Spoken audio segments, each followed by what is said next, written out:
69,000 भर्ती का विषय हम छोड़ेंगे नहीं। पिछले दिनों जो भी बातें मीडिया के माध्यम से जनता के बीच आई हैं, उस पर मैं सिर्फ इतना कहना चाहती हूँ, किसके इशारे पे ये सब किया जा रहा है, कहाँ से किया जा रहा है, ये अपना दल का एक एक कार्यकर्ता जानता है। कितने मंत्री रो रहे हैं, कभी उनके जाइए, सबके घर पे बैठिए, चाय पीजिए, अपना दर्द उड़ेल के रख देंगे, लेकिन उनकी कुछ मजबूरियां होंगी, बेचारे कुछ बोल नहीं रहे हैं। पर मेरी कौन सी मजबूरी है, मैं तो ठन गोपाल हूं, लेके चल दूंगा। तो ये योगी सरकार के मंत्री हैं जो कह रहे हैं कि एक ही मंत्री नहीं है, और भी आप मंत्रियों से जाकर पूछ सकते हैं कि क्या हालत है। यानी मंत्री कई तरह के सवाल उठा रहे हैं, न केवल अपने विभाग के बल्कि मुख्यमंत्री के कामकाज को लेकर भी सवाल उठा रहे हैं। और भी कई मसले हैं इस पूरी लड़ाई में, और उत्तर प्रदेश की सियासत में फिलहाल ये मामला इतना ज़्यादा गर्म हो चुका है कि इसको लेकर मुख्य धारा की मीडिया बहुत सतर्कता बरत रही है। उसको मालूम है कि अगर इसमें ज़रा भी घुसने की कोशिश की गई तो इसका नतीजा अच्छा नहीं रहेगा, क्योंकि वो किस तरह से काम करते हैं आपको मालूम है। इस वीडियो में मैं कोशिश करूंगा कि मैं इस पूरे घटनाक्रम के तार को आपके सामने खोल कर रख दूं, आपको ये समझाने की कोशिश करूं कि ये मामला दरअसल है क्या, और इसके पीछे किस तरह की मंशा छिपी हुई है, किस तरह की राजनीति छिपी हुई है, और इसका नतीजा आखिरकार क्या हो सकता है।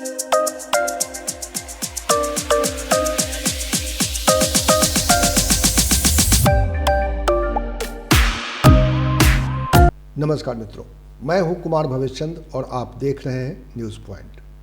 न्यूज़ पॉइंट में आज बात करेंगे उत्तर प्रदेश की राजनीति के उस कहानी के बारे में, जो कहानी आमतौर पर दिखाई जा रही है कि ये जीजा और साली की सियासी लड़ाई है, लेकिन ये जीजा और साली की सियासी लड़ाई से बड़ी लड़ाई बन चुकी है, और आने वाले समय में ये एक विस्फोटक रूप धारण कर सकती है ये लड़ाई। तो इस लड़ाई के तमाम जो मोहरे हैं, उन मोहरों को समझने की ज़रूरत है, और ये समझने की ज़रूरत है कि एक मंत्री उत्तर प्रदेश में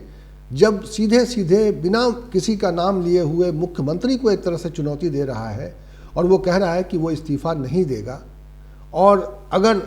किसी की औकात है तो उसको हटा दिया जाए। इस्तीफा डरपोक देते हैं, जो गलत किए होते हैं वो देते हैं। लेकिन आपने सीबीआई जांच तक की बात कही। सीबीआई जांच इसलिए जिसने कुछ किया नहीं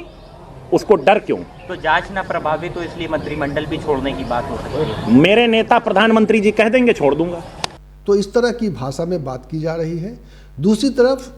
ये कुछ जुबानी तीर चल रहे हैं, कुछ जुबानी संघर्ष चल रहा है, कुछ जुबानी बयान आ रहे हैं। उन बयानों को अगर देखें तो ये लड़ाई और इसका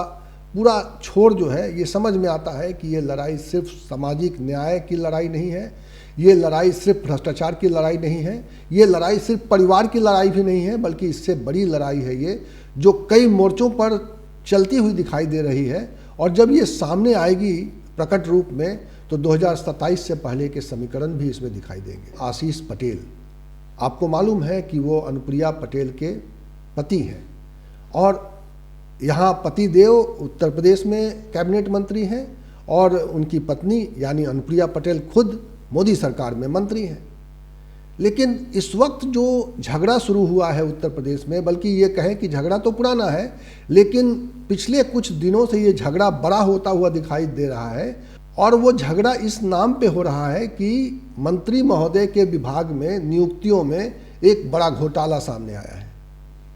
पल्लवी पटेल का दावा है कि इस नियुक्ति प्रक्रिया में जिस तरीके से ये नियुक्ति की गई है, उससे कम से कम 3,000 लोगों के भविष्य का सवाल है। 3,000 ऐसे लोगों जो काबिल लोग हैं, उनको उनकी उपेक्षा हुई है, और इसमें कहीं ना कहीं बहुत बड़ा भ्रष्टाचार, पैसे का लेन देन हुआ है, और इसीलिए पीसीसी के जरिए ये नियुक्ति कर दी गई है, और उस नियुक्ति के खिलाफ में वो मोर्चा खोले हुए हैं। अनुप्रिया पटेल की बहन पल्लवी पटेल, आपको मालूम है कि उत्तर प्रदेश में समाजवादी पार्टी की विधायक हैं। हालांकि अब वो समाजवादी पार्टी के साथ भी नहीं हैं, अखिलेश यादव के विरोध में खड़ी हैं। हालांकि समाजवादी पार्टी के विधायक के तौर पर सदन के भीतर वो इस सवाल को उठाना चाहती थी, हालांकि उनको इस सवाल को उठाने का मौका नहीं दिया गया, लेकिन इसके बाद वो धरने पर बैठ गई। और इस कहानी में एक ऐसा ट्विस्ट आया है कि मंत्री महोदय ने एक प्रेस कॉन्फ्रेंस करके बाकायदा अपने परिवार के सदस्य हैं, उनकी साली लगती हैं पल्लवी पटेल, उनके खिलाफ में कई गंभीर तरह के आरोप लगाए। पल्लवी पटेल खुद उनके ऊपर आरोप लगा रही हैं। तो ये लड़ाई जो है, जीजा साली की लड़ाई तो शुरुआती तौर पर दिखाई दे रही थी, लेकिन जिस तरीके से मंत्री महोदय ने इस पूरे घटनाक्रम में जिस तरह से उन्होंने विभागीय अधिकारियों को सीधे सीधे निशाने पर ले लिया है, और वो विभाग और सूचना विभाग के एक सचिव का नाम लेते हुए बाकायदा वो बयान जारी कर रहे हैं, बाकायदा प्रेस कॉन्फ्रेंस कर रहे हैं, प्रेस कॉन्फ्रेंस में उनका नाम ले रहे हैं, वो सीधे सीधे एसटीएफ को चुनौती दे रहे हैं। तो बहुत सारे जो है बयान उनके आ रहे हैं, और उसके बाद उत्तर प्रदेश की सियासी गर्मी जो है बढ़ती हुई दिखाई दे रही है, क्योंकि योगी आदित्यनाथ को सीधे तौर पे वो नाम तो नहीं ले रहे हैं, लेकिन ये माना जा रहा है कि सीधा सीधा निशाना मुख्यमंत्री की तरफ है, क्योंकि उत्तर प्रदेश में कुछ भी होता है तो उसके लिए मुख्यमंत्री ही जिम्मेदार होते हैं, या मुख्यमंत्री ही के निर्देश पर सारी चीज़ें हो रही हैं। और एक तरफ तो ये सब कुछ चल रहा है, दूसरी तरफ पल्लवी पटेल ने 1 जनवरी को नए साल के बहाने राज्यपाल से मिलकर उनको सारे दस्तावेज सौंप दिए हैं। उनका कहना है, पल्लवी पटेल ने भी मीडिया में बहुत सारे इंटरव्यूज़ देने शुरू कर दिए हैं, और मीडिया में जो वो उनके बयान आ रहे हैं वो काफ़ी एग्रेसिव किस्म के हैं। वो अपने बहनोई यानी कि प्रदेश के जो मंत्री हैं, तकनीकी शिक्षा विभाग के जो मंत्री हैं, उनके खिलाफ में जिस तरह के वो बयान दे रही हैं, वो बयान अपने आप में बहुत कुछ कहता है। और उन बयानों के आधार पर और उनके ऊपर जो आरोप वो लगा रही हैं, जो कागज़ दस्तावेज कह रही हैं वो कि उनके पास दस्तावेज है, और वो दस्तावेज उन्होंने आनंदीबेन पटेल को सौंप दिया है। और पल्लवी पटेल का ये भी कहना है कि उन्होंने जब आनंदीबेन पटेल को ये दस्तावेज सौंपे हैं, राज्यपाल महोदया को जब ये दस्तावेज सौंपे हैं, तो उन्होंने उसकी बाकायदा काफ़ी इंक्वायरी की है, और उसके बाद उनको ऐसा उम्मीद है, पल्लवी पटेल को ये उम्मीद है कि ज़रूर इस पूरे मामले में कोई न कोई बड़ी कार्रवाई होगी। तो अब देखना ये है कि अब राज्यपाल तक ये मामला पहुंच चुका है, और पहले ही जिस तरह की प्रेस कॉन्फ्रेंस और विशेष जो अपना दल की जो एक विशेष बैठक हुई थी, राष्ट्रीय आयोजन हुआ था जिसमें तमाम उनके बड़े नेता दिग्गज जमा हुए थे, उस बैठक में गर्मा गर्म भाषण हुए, और मंत्री महोदय ने भी भाषण किया, और उन्होंने कहा कि वो इस्तीफ़ा नहीं देने जा रहे हैं, इस्तीफ़ा तो कमज़ोर लोग देते हैं, और अगर किसी की ताकत है, अगर किसी की क्षमता है तो उसको बर्खास्त कर दे। तो इस तरह की बातें की जा रही हैं, और ये पूरी कहानी जो है अपने आप में बहुत कुछ कह रहा है। और कहानी का एक सिरा, जैसा मैंने आपको बताया कि एक तो भ्रष्टाचार का मामला है, दूसरा इसको एक सामाजिक न्याय की लड़ाई के तौर पर भी पेश किया जा रहा है। इसको सामाजिक न्याय की लड़ाई के रूप में इस रूप में पेश किया जा रहा है क्योंकि उत्तर प्रदेश में 59,000 शिक्षक की जो भर्ती हुई थी उसमें एक आरक्षण घोटाला हुआ था,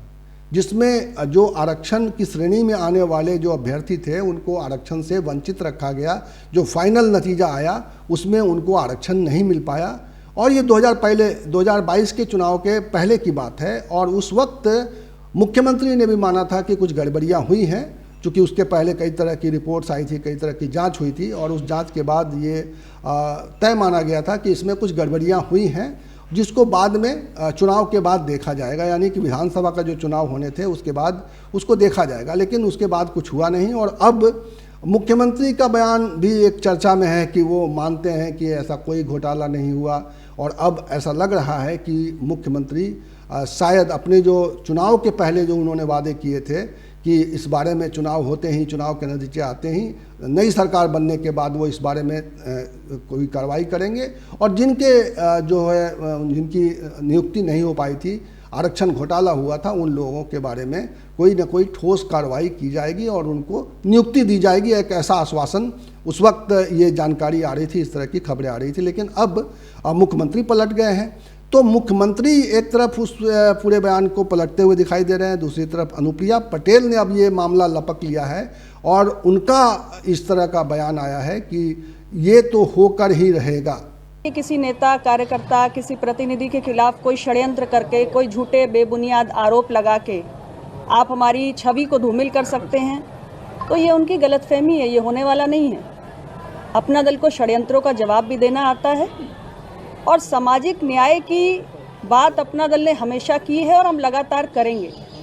कोई भी ये सोचे कि हम सामाजिक न्याय के विषय किसी षड्यंत्र से भयभीत होकर उठाना बंद कर देंगे तो ये नहीं होने वाला। 69,000 शिक्षक भर्ती में अगर पिछड़ों दलितों के साथ अन्याय हुआ है तो हुआ है, और हम सरकार में रहकर भी ये बात निरंतर कहते आए हैं और तब तक कहते रहेंगे जब तक इसका हल नहीं हो जाता। जो लोग जिम्मेदार हैं उनको हल करना होगा। तो अब अगर देखा जाए तो ये लड़ाई किस तरह से बन गई है कि इसकी जद में कई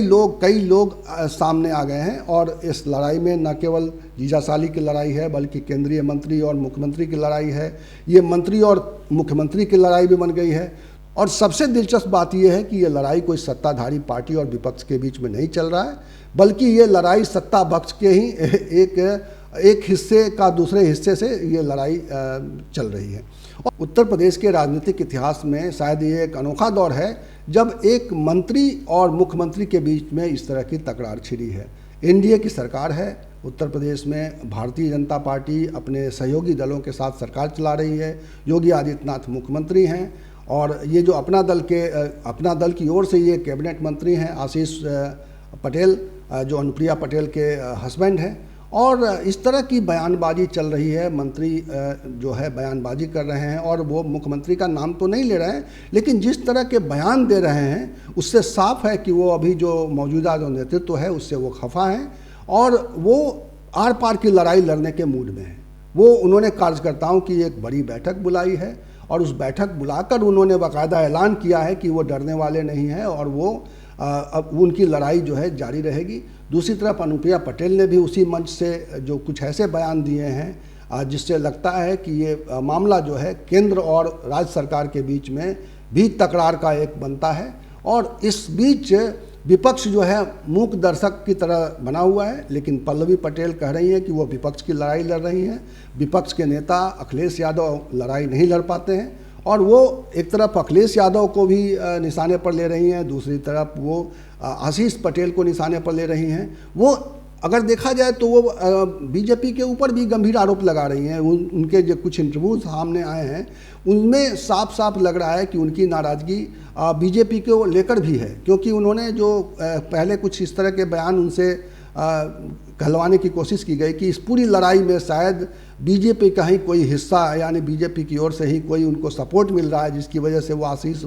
पटेल पर आक्रामक रुख अपनाए हुए हैं। लेकिन उन्होंने जब ऐसा बोलना शुरू किया है और वो मुख्यमंत्री या जो भारतीय जनता पार्टी की जो पॉलिसी है उसके खिलाफ जब बोलना शुरू किया है, तब ऐसा लग रहा है कि वो सिर्फ बीजेपी की ओर से बैटिंग नहीं कर रही हैं, बल्कि उनके पीछे कोई और है। और जिस तरह से अखिलेश यादव की पार्टी या अखिलेश यादव के साथ उनकी दूरी बन गई है, उसमें एक इस बात की आशंका से इनकार नहीं किया जा सकता है कि पल्लवी पटेल को कहीं ना कहीं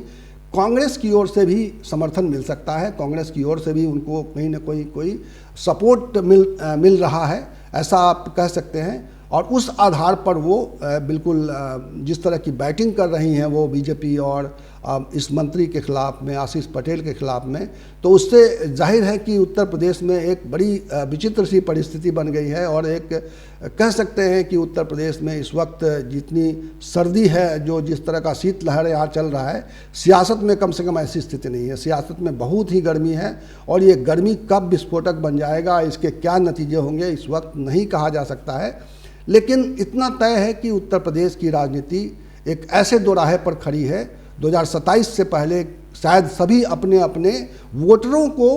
एड्रेस करने की कोशिश कर रहे हैं। सभी को लग रहा है कि उन्हें अपने वोटरों के साथ संवाद शुरू कर देना चाहिए, और इसीलिए ये लड़ाई जो है सियासी लड़ाई नहीं है, ये सिर्फ चुनाव की जो पहले जिस तरह की एक जो भूमिका लिखी जाती है, कहीं ना कहीं ये वो भूमिका लिखी हुई दिखाई दे रही है कि इसके बहाने, इस लड़ाई के बहाने कहीं ना कहीं उत्तर प्रदेश में नए समीकरण बनने की पूरी संभावना मुझे तो दिखाई दे रही है। आप लोगों को क्या दिखाई दे रहा है ज़रूर बताइएगा कमेंट करके। आपको हमारा ये वीडियो कैसा लगा ये भी बताइएगा। इस वीडियो में इतना ही। इसी तरह की चर्चा, इसी तरह के विमर्श और इसी तरह के सवाल के साथ मैं आपको मिलूंगा अगले वीडियो में। तब तक के लिए नमस्कार।